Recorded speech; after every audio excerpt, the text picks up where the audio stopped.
श्री स्वामी समर्थ। नमस्कार, आपणा सर्वांचे आपल्या YouTube चॅनल मध्ये स्वागत आहे। आज आपण दीप अमावस्या कशी साजरी करावी याबद्दल माहिती बघूया। दीप अमावस्येला बरीच नावे आहेत, जसे की आषाढी अमावस्या, गतहरी अमावस्या, गटारी अमावस्या। आषाढ महिन्याच्या शेवटच्या दिवशी आपण दीप पूजनाने ही अमावस्या साजरी करतो। त्याच्या लगेच दुसऱ्या दिवशी पासून श्रावण महिन्याची सुरुवात होते। जसे दिव्यामुळे अंधकार नष्ट होतो, त्याचप्रमाणे आपल्या जीवनातील अंधकारातून आपली वाटचाल उजेडाकडे म्हणजेच प्रगतीकडे हो, ही भावना मनात ठेवून आपण दीप अमावस्या साजरी करतो। प्रथमतः आपल्या घरातील सर्व प्रकारचे दिवे, जसे की धातूचे, जसे पितळ, चांदी किंवा समय असतील। आता आपण एक चौरंग किंवा पाट घेऊया व त्यावर एक कपडा टाकून घेणे। कपड्यावर थोडे थोडे तांदूळ ठेवणे व त्या तांदळावर प्रत्येक दिवा ठेवणे। आता दिव्यात आपण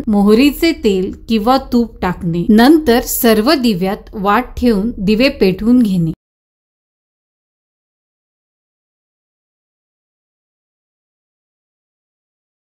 आता आपण दिव्यांची पूजा करून घेऊया।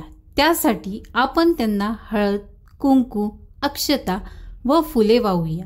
नंतर आपण त्यांना धूप किंवा अगरबत्ती आणि दिव्याने ओवाळून घेऊया। आता आपण जो काही स्वयंपाक केला असेल किंवा दूध, साखर किंवा गूळ असेल तो नैवेद्य अर्पण करणे।